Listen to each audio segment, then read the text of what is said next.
एक बार एक किसान की घड़ी कहीं खो गई।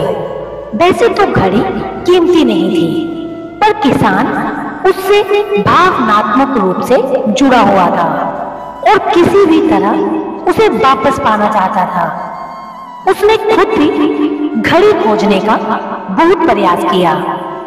कभी कमरे में खोजता, तो कभी बाड़े, तो कभी अनाज के ढेर में। पर तमाम कोशिशों के बाद भी घड़ी नहीं मिली। उसने निश्चय किया कि वो इस काम में बच्चों की मदद लेगा और उसने आवाज लगाई, सुनो बच्चों, तुम में से जो कोई भी मेरी कोई घड़ी खोज देगा, उसे मैं 100 रुपए इनाम में दूंगा। फिर क्या था, सभी बच्चे जोर शोर देकर इस काम में लगे।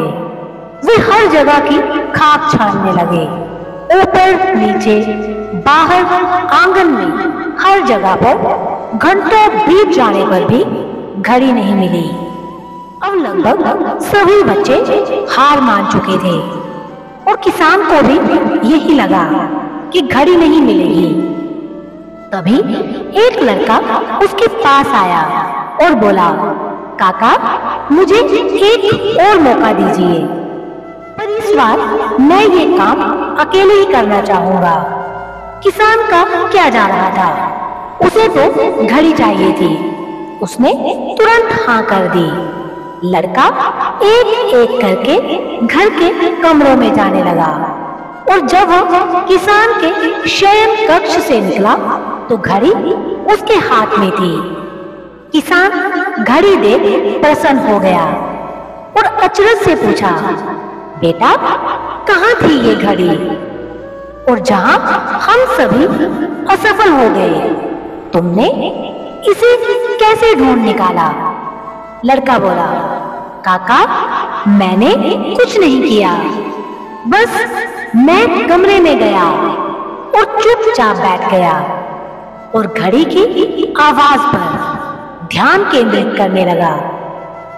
कमरे में शांति होने के कारण मुझे घड़ी की टिक टिक सुनाई दे गई, जिससे मैंने उसकी दिशा का अंदाजा लगा लिया और अलमारी के पीछे गिरी हुई ये घड़ी खोज निकाली। दोस्तों, जिस तरह कमरे की शांति घड़ी ढूंढने में मददगार साबित हुई, उसी प्रकार मन की शांति हमें जीवन की जरूरी चीजें समझने में मददगार होती है।